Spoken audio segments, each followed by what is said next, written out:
السلام علیکم۔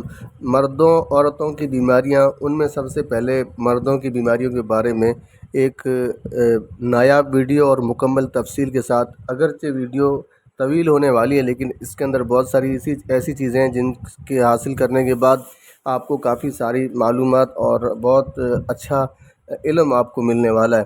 خداوند کریم نے ہر ایک حیوان کو جوڑا جوڑا پیدا کیا ہے اور اس کا جوڑا بھی اسی جنس سے بنایا ہے۔ یہ نہیں کہ ہاتھی کا جوڑا اونٹ سے بنایا ہو یا مرغ کا جوڑا کبوتر سے ملایا ہو۔ اللہ حاصل قیاس یہ ہے کہ حضرت انسان اشرف المخلوقات ہستی کے لیے بھی اسی کے لائق ذی عقل ذی شکل جوڑا پیدا کر دیا ہے، کیونکہ جوڑا بنانے کا مقصد اور غرض ہی سلسلہ مخلوقات کو بڑھانا ہے۔ اس لیے ایک دوسرے کے دل میں محبت اور چاہت بھی خوب پیدا کر دی تاکہ باہم انس و محبت سے رہیں اور خلقت دن بدن بڑھتی رہے۔ اس انس و محبت کا ذریعہ، خلق کا وسیلہ، تندرستی اور صحت کا منبع، عیش و نشاط کا مخزن، صحیح اور عمدہ مادہ الحیات یعنی جس کو منی کہا جاتا ہے، جس کی مثال بےعنی اس تخم سے دی جاتی ہے جو کہ زمین میں بویا جاتا ہے۔ کیا وہ شخص جو خراب اور کرم خوردہ بیج بو کر آیا ہو، یعنی ایسا بیج جس کے اندر کیڑا گھن لگا ہوا ہو، اس کی امید رکھ سکتا ہے کہ یہ بڑا ہو کر جو ہے پودا بنے گا اور خوب پھیلے گا پھولے گا؟ ہرگز نہیں۔ بلکہ اگر بوئے ہوئے بیج میں ذرا بھی نقص ہو تو اس کی جو ہے رویدگی پیداوار میں ظاہر ہوئے بغیر نہیں رہ سکتا۔ بس یہی مثال حرف بحرف مادۃ الحیات انسانی پر صادق آتی ہے۔ تو پھر یہ کس قدر ظلم اور اندھیرے سے کام لیا جا رہا ہے کہ جس عورت سے اولاد ہونے میں ذرا دیر ہوئی تو فوراً اس پر بانجھ پن ہونے کا الزام لگا کر دوسری شادی کرانے پر آمادہ ہو جاتے ہیں۔ آپ اس بات پر خوب ذہن نشین فرما لیں کہ انسان کی منی کی خرابی کی وجہ سے بھی اکثر اولاد نہیں ہوا کرتی۔ میں نے دیکھا ہے اور بڑے بڑے حکماء نے بھی دیکھا ہے اپنے تجربے میں کہ اکثر مرد کی منی میں خرابی ہوتی ہے یا اس کی غلط کاریوں کی وجہ سے اس کے اندر وہ خرابیاں پیدا ہو جاتی ہیں جو نہیں ہونی چاہیے۔ تو اس لیے جو ہے شریک حیات کو کوسے بغیر اپنا علاج اور طبی معائنہ کرانا انتہائی ضروری ہے۔ جن لوگوں نے اس بات کو سمجھا ہے وہ یقیناً کامیاب رہے ہیں اور بہت بڑے غلط قدم سے وہ بچ گئے ہیں۔ اتباع جدید کا مشاہدہ ہے کہ مرد و عورت کی منی کے اندر حیوان المنویہ پائے جاتے ہیں جو نقطہ قرار پانے کے بعد بڑھتے جاتے ہیں اور جو ہے چند روز میں گوشت کے ایک لوتھڑے کی مانند ہو جاتے ہیں۔ نیز یہ بھی فرماتے ہیں اگر مرد کی منی کے جراثیم عورت کی منی کے جراثیم پر غالب آ جائیں تو لڑکا ورنہ لڑکی پیدا ہوگی۔ واللہ عالم بالصواب۔ ان حیوانات کو مائکروسکوپ خوردبین سے دیکھا جا سکتا ہے، چنانچہ جن اشخاص کی منی کے جراثیم ان کی خود کردہ کرتوتوں سے مر جاتے ہیں، ان کی منی ہرگز اولاد پیدا کرنے کے لائق نہیں رہتی۔ تا وقتیہ مصلح منی ادویات کے استعمال سے دوبارہ اصلاح نہ کر لی جائے تب تک یہ ممکن نہیں ہے۔ حاصل کلام یہ ہے کہ مرد کو لازم ہے کہ وہ پہلے اپنا معائنہ کرائے اور اگر کوئی مرض ہو تو اس کا علاج کرائے۔ میں یہ نہیں کہتا کہ عورتوں کو کوئی مرض نہیں ہوتے ہیں، لیکن ضرور ہوتے ہیں، جیسا کہ میں انشاءاللہ امراض مخصوصہ نسواں پر بھی جو ہے روشنی ڈالوں گا۔ مگر میرے مخاطب وہ حضرات ہیں جو بیمار ہونے کے باوجود اپنے آپ کو تندرستی کا دیوتا خیال کیے پھرتے ہیں اور تمام الزام اپنی جو ہے شریک حیات پر دیتے ہیں۔ اگر وہ اپنی منی کا معائنہ کرائیں یا حکیموں سے تشخیص کرائیں، ویدوں کے پاس جائیں تو بسا اوقات ان کے حال پر ایک شعر صادق آتا ہے کہ الزام ان کو دیتا تھا، قصور اپنا نکل آیا۔ اب ہم منی کے صحیح اور تندرست ہونے کی جو ہے چند ایک علامات جو ہے عرض کرتے ہیں جن کا سمجھنا ضروری ہے۔ نمبر 1، عمدہ منی کی علامات کیا ہیں؟ عمدہ منی یعنی صحت اور سلامتی اور بہترین منی۔ مرد کی منی معتدل اور قوام یعنی نہ حد سے زیادہ گاڑھی اور نہ پانی جیسی پتلی رقیق ہوتی ہے۔ بہتر منی کا رنگ سفید ہوتا ہے اور بوقت اخراج خوب اچھل اچھل کر نہایت لذت سے نکلا کرتی ہے۔ اگر منی پہلے گاڑھی اور پھر آہستہ آہستہ تھوڑی دیر بعد رقیق ہو جائے تو منی کی عمدگی کی نشانی ہے۔ اسی طرح شریک حیات کی منی بھی اسی طرح ہوتی ہے۔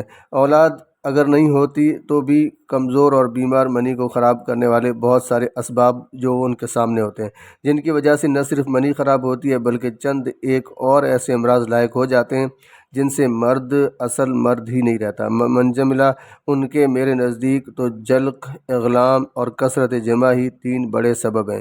یہ اہم پوائنٹ ہیں کہ یا تو وہ مجلوک ہے، جلق کرتا ہے، مسٹربیشن کرتا ہے، اور اسی طریقے سے دوسرا اغلام بازی ہے، یہ بھی ایک بڑا کبیح جرم ہے، اور کثرت جمع یعنی ایک انسان کی لمٹ جو قدرت نے رکھی ہے اس سے زیادہ اگر وہ جمع کرتا ہے تو بھی وہ اپنے صحت کو بے حال کر دیتا ہے، جن کے عالمگیر ہونے کی وجہ سے تقریباً 95% انسان جریان، احتلام، صورت انزال جیسی نسل کش اور تباہ کن امراض میں مبتلا ہو کر معذرت بعض ایسے خوفناک مرض کے پنجے میں پھنس جاتے ہیں۔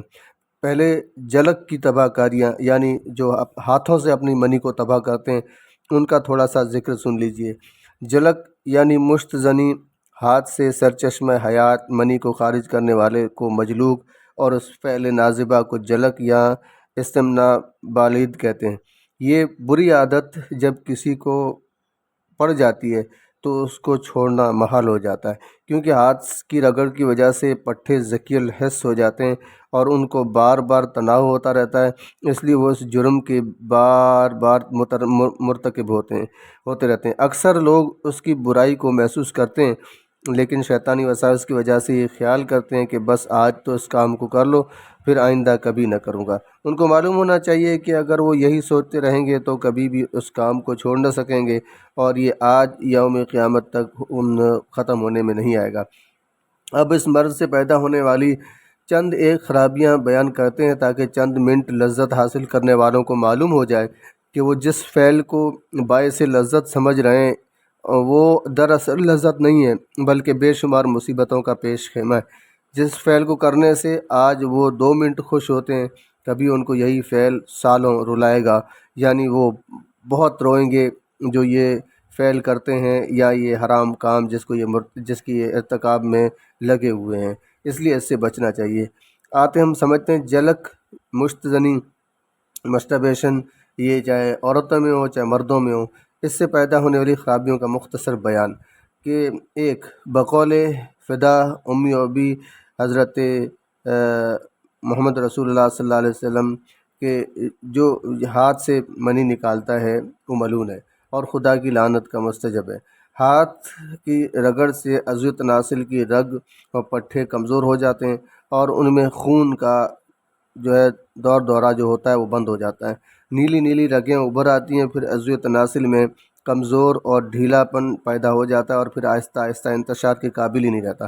نمبر 3 پر منی کے بار بار نکلنے کی وجہ سے نہایت خراب اور رقیق منی پیدا ہونے لگتی ہے جس سے حیوانات المنویہ یعنی منی کے کیڑے جو ہیں معدوم ہو جاتے ہیں۔ بار بار منی کے نکلنے کی وجہ سے منی کا خزانہ بھی ذکی الحس ہو جاتا ہے اور اس کی قوت امساکیہ بالکل ختم ہو جاتی ہے، اس لیے جب کبھی پائخانہ کرتے وقت زور لگایا جائے تو فوراً چند ایک قطرے منی کے نکل جاتے ہیں اور پھر آہستہ آہستہ یہاں تک نوبت پہنچ جاتی ہے کہ ذرا سی رگڑ یا جمع کے خیال سے یا عورت سے بات چیت کرنے سے ہی منی نکل پڑتی ہے۔ ایسی حالت کو ذکاوت حس کے نام سے موسوم کرتے ہیں حکماء کرام۔ علاوہ عظیم نمبر 5 پر اس فعل کا بد کا سب سے بڑا اثر اعضائے رئیسہ پر ہوتا ہے، جو ہمارے جن کو ہم ہمارے اہم آرگنز کہتے ہیں، یہ جو دل ہے، دماغ ہے اور جگر ہے، ان کے اوپر اثر پڑتا ہے۔ اور چوتھا ایک اگر ہم سمجھ لیں جو اعضائے رئیسہ میں سے ایک اور جو اس کام کے تعلق سے عضو تناسل ہے اس کے اوپر بھی بڑا اس کا اثر پڑتا ہے اور بدن کے جوہر منی کو خارج کر دینے کی وجہ سے تمام اعضائے رئیسہ جو ہے یہ کمزور ہو جاتے ہیں۔ اعضائے رئیسہ 4 ہیں، دل و دماغ، جگر، خصیتین، گویا کہ ان چاروں کی تندرستی سے بدن انسانی تندرست رہتا ہے اور ان میں ضعف یا کوئی اور خرابی ہو جانے کی وجہ سے تمام بدن خراب یا کمزور ہو جاتا ہے۔ جلق کی وجہ سے ان چاروں اعضاء کو کیا نقصان پہنچتا ہے وہ نہایت مختصر درج ہے۔ قلب یعنی دل کو اس سے کیا نقصان پہنچتا ہے؟ جلک جیسے برے فعل سے جب کچھ لذت پیدا ہوتی ہے تو اس وقت یعنی یہی نہیں کہ صرف منی نکل کر بس ہو جاتی ہے، بلکہ ساتھ ساتھ ایک چیز اور بھی خارج ہو جاتی ہے جو کہ منی سے بھی زیادہ قیمتی ہے، وہ حرارت غریزی ہے۔ جو چونکہ اس کے فاعل کو بار بار اس فعل کو کرنا پڑتا ہے، اس لیے حرارت غریزی جو ہے اتنی خارج ہو جاتی ہے جتنی اور پیدا نہیں ہو سکتی۔ اس لیے اس کا نتیجہ یہ نکلتا ہے کہ دل کمزور ہو جاتا ہے، بلکہ بعض کو خفقان اور غشی کا عارضہ بھی ہو جاتا ہے۔ پھر جب اس کو یہ معلوم ہوتا ہے کہ سب تیرے ان بد فعلیوں کا نتیجہ ہے جو اپنی بدقسمتی سے کر چکا ہے، تو پھر اس کا غم لاحق ہو جاتا ہے، اس سے دل کو اور بھی نقصان پہنچتا ہے۔ اس لیے وہ کسی کی طرف نظر اٹھا کر مارے شرم کے نہیں دیکھ سکتا، وہ اپنے آپ کو گنہگار اور بد کردار سمجھتا ہے، اس کا دل دھڑکتا ہے اور نہایت کمزور ہو جاتا ہے۔ اس لیے انتشار کے وقت وہ خون کی صحیح مقدار عضو تناسل کی طرف نہیں بھیج سکتا۔ اسی وجہ سے ضعف قلب کے مریضوں کو کامل انتشار نہیں ہوا کرتا۔ اسی طرح دماغ ہے، جلک سے دماغ کو بہت جلد نقصان پہنچتا ہے، کیونکہ جو اعصاب پٹھے دماغ سے نکلتے ہیں وہ ذکی الحس ہونے کی وجہ سے بہت جلد کمزور ہو جاتے ہیں، اور پھر وہ یہاں تک کمزور ہو جاتے ہیں کہ خواہ وہ مرد عورت کے ساتھ بھی لیٹا رہے تب بھی پیدا نہیں کرتا، تب بھی جو ہے ان کے اندر لذت پیدا نہیں کر سکتا۔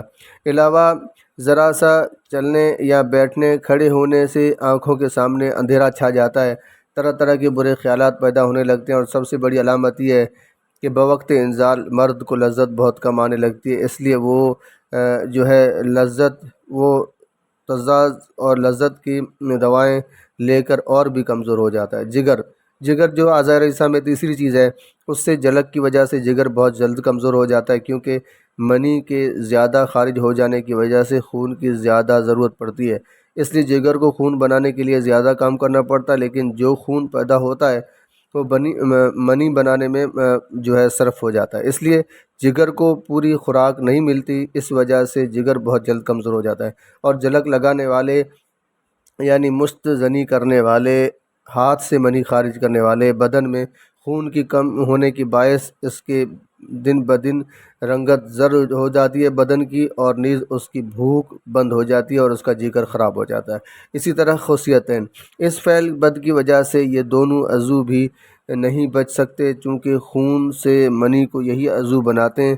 اس لیے اس مذموم کام سے بھی ان کو اپنا کام کرنا پڑتا ہے، بلکہ اکثر موقع پر تو منی خام یا صرف خون ہی دینا پڑتا ہے، اس لیے کمزور اور ڈھیلے ہو کر لٹک جاتے ہیں، اور ان میں تھوڑا تھوڑا درد بھی رہنے لگتا ہے۔ اعضائے رئیسہ کے علاوہ معدہ، گردہ، مثانہ پر بھی برا اثر پڑتا ہے، غرض کہ انسان صحیح معنوں میں زندہ درگور ہو جاتا ہے، بلکہ بعض اوقات اور مشاہدات سے تو معلوم ہوا ہے کہ کئی شخص تو اس فعل بد سے اچانک مر گئے، اور بعض اشخاص کو جنون، مالی خولیا، راشا جیسی خوفناک بیماریاں چمٹ گئیں۔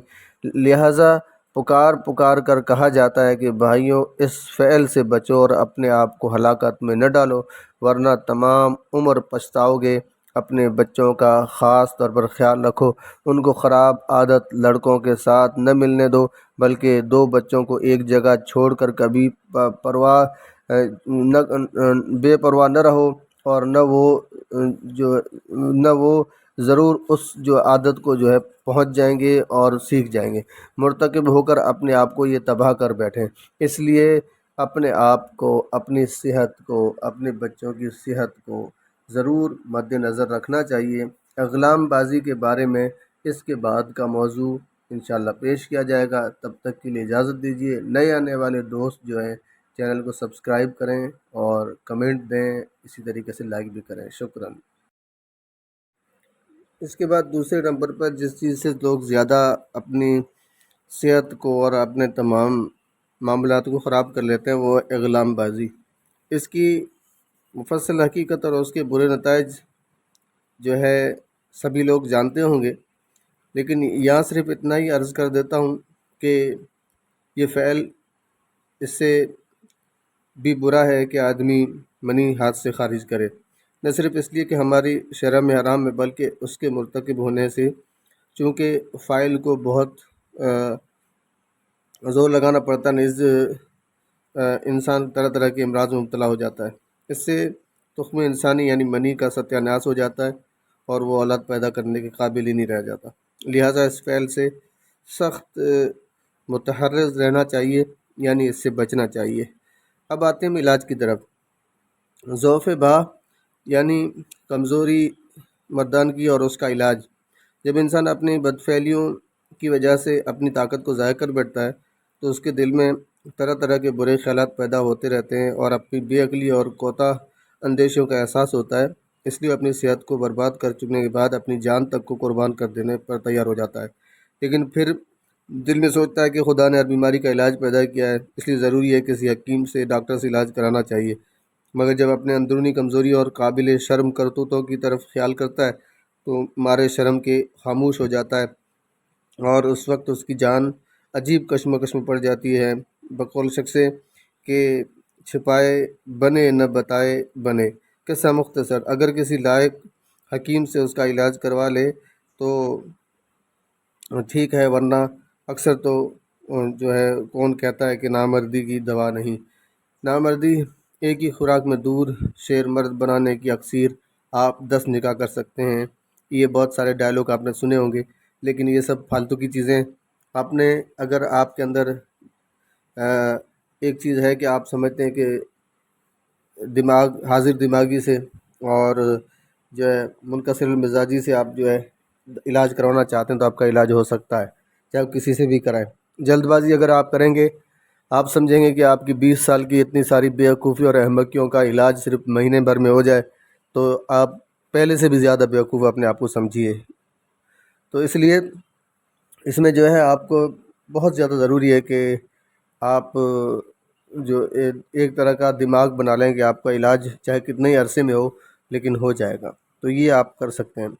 اس طرح کے جو جادو بھرے عنوان اپنی طرف متوجہ کر لیتے ہیں، جیسے میں نے اوپر بیان فرمایا، پھر وہ اپنی رہی سہی طاقت کو کسی معاوضہ لیے بجائے اپنے پاس سے دے کر برباد کر لیتے ہیں۔ میرا اس تحریر سے مطلب نہیں ہے کہ تمام اشتہار باز دھوکے باز ہوتے ہیں، بلکہ میری نظر میں وہ حضرات ہیں جو کہ ہر قسم کی نامردی کو ایک کی اکسیر سے دور کرنے کی مدعی ہیں، کیونکہ یہ بات تو پایہ ثبوت تک پہنچ چکی ہے کہ دنیا بھر میں کوئی دوا ایسی نہیں جس سے ہر قسم کی نامردی دور کی جا سکے۔ بدی وجہ کی نامردی پیدا ہونے کے اسباب مختلف ہیں۔ ہر ایک شخص کی طبیعت اور مزاج جدا جدا، مثلاً اگر ایک کو جلک یا اغلام کی وجہ سے استرخاء کثیف ہو کر اس کے عضو تناسل کی رگیں سست ہونے کی وجہ سے نامردی کا عرضہ پیدا ہو جاتا ہے، تو دوسرے کو صورت انزال کی وجہ سے دخول کا موقع ہی نہیں ملتا، تو بھلا فرمائیے کہ ایک اکثیری طلا جو استرخاء کثیف کو دور کرنے کے لیے اکثیر کا حکم رکھتا ہے، وہ امساک طبی کیسے پیدا کر سکتا ہے؟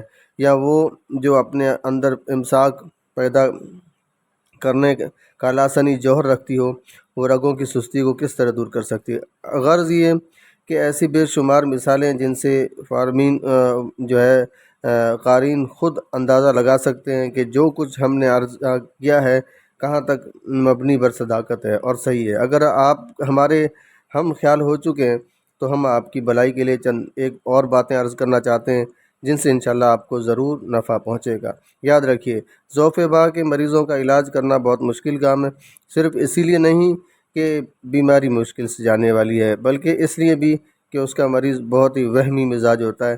جس کو بھی یہ عارضہ لائق ہو جاتا ہے وہ قوت با کے ساتھ ساتھ وہم کا بھی عادی ہو جاتا ہے، اس کو جلدی کسی دوا، حکیم، ڈاکٹر کے اوپر توکل ہی نہیں آتا، تو اس کا علاج بھی مشکل ہو جاتا ہے۔ اول تو اس کا کسی پر یقین ہی نہیں ٹھہرتا کیونکہ اشتہاری حکیموں نے اسے بدزن کر دیا ہوتا ہے، اور اگر کسی کے پاس سمجھانے بجھانے سے علاج کرانے پر آمادہ ہو بھی جاتا ہے تو یہ چاہتا ہے کہ ہتھیلی پر سرسوں اگائے۔ لہٰذا ہم ایسی ضرورتوں کو محسوس کرتے ہوئے چند ہدایت عرض کرتے ہیں کہ آپ حکیم ہیں تو آپ اپنے زیر علاج مریضوں کو ہدایت سنائیں، اور اگر خدا نخواستہ آپ خود مریض ہیں تو غور سے ملاحظہ کریں کہ ان پر کاربند ہوں، کیونکہ ان میں کامیابی کا راز مضمر ہے۔ ضعف با کے مریضوں کو چند ہدایت۔ نمبر 1 پر آپ کو شرم کرنے کے موقع پر شرم نہ آئی تو اب حکیم کے سامنے جو ہے مرض کی حقیقت بیان کرتے ہوئے کیوں شرماتے ہو؟ حالانکہ پہلے کی شرم تمہیں نفع بخش تھی اور یہ شرم تمہیں سراسر نقصان دے جائے گی۔ اس واسطے اپنی تمام کیفیت سچ مجھ حکیم سے بیان کر دو، ڈاکٹر سے بیان کر دو، وید سے بیان کر دو، کیونکہ اب حکیم سے، وید سے، ڈاکٹر سے شرم نہ کرنا تمہارے آئندہ کے لیے صاحب شرم بننا، ورنہ آئندہ خدا معلوم کن کن بے شرمیوں سے سابقہ پڑے گا۔ نمبر 2، جو امراض سالہ سال کی بدعمالیوں سے پیدا ہوا ہے وہ ایک دو دن میں کیا 1-2 ہفتوں میں بھی ٹھیک نہیں ہو سکتا۔ جو شخص یہ دعویٰ کرے وہ جھوٹا ہے، اس کے دام فریب میں نہ پھنسیں بلکہ نہایت تسلی سے علاج کرتے یا کراتے رہیں، خواہ علاج پر مہینے ہی کیوں نہ صرف ہو جائیں۔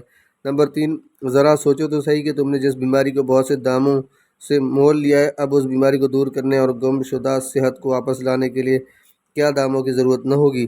اس لیے حتی المقدور دام خرچ میں پس و پش نہ کرو، صحت بے بہا اور انمول نعمت ہے۔ نمبر 4، بے شک مریض کی طبع انہی چیزوں کو زیادہ چاہا کرتی ہے جو کہ مریض کی مخالف ہوتی ہیں، لیکن اگر ان سے زبان کو نہ روکا جائے تو کوئی بہتر سے بہتر دوا بھی فائدہ نہیں دیتی، لہٰذا پرہیز رکھنا نہایت ضروری ہے۔ اگر آپ ان ہدایت پر عمل کرنے کا وعدہ کرتے ہیں تو ہم آپ کو ایسا نفیس طریقہ بتاتے ہیں جس سے خدا چاہے یقینی فائدہ ہو جاتا ہے اور ہزار روپے خرچ کرنے کے بعد بھی نہیں مل سکتا، آپ کو مفت پیش کیا جاتا ہے۔ امید ہے کہ فائدہ اٹھا کر دعا خیر یاد فرماتے رہا کریں گے۔ اسی طریقے علاج سے انشاءاللہ بہت سے قسم کی نامردی ضعف با دور ہو جائے گی۔ ضعف با کا کامیاب علاج: جب آپ کے پاس کوئی مریض ضعف با کا شاکی ہو تو پہلے یہ دیکھ لیں کہ اس مریض کے علاوہ ضعف با اور کون کون سی بیماریاں ہیں، مثلاً سوزاک، عاطشک، عظم الطحال، بواسیر، قبض وغیرہ۔ اگر ان میں سے کوئی بیماری ہو تو پہلے اس کا علاج کرنا چاہیے۔ جب اس سے شفا ہو جائے تو یہ معلوم کریں کہ اسے ضعف با کے متعلقات میں سے کوئی اور بیماری بھی نہیں ہے، مثلاً ضعف دماغ، ضعف جگر، ضعف قلب، ذکاوت حس، جریان اطلام، صورت انزال۔ پھر ان کا علاج کریں۔ جب ان سے بھی آرام ہو جائے تو پھر بیرونی طور پر دافع استرخاء، ٹکور و طلا اور اندرونی دعوت اور دافع مقوی ادویات کھلائیں، اس سے انشاءاللہ لازمی طور پر آرام آئے گا۔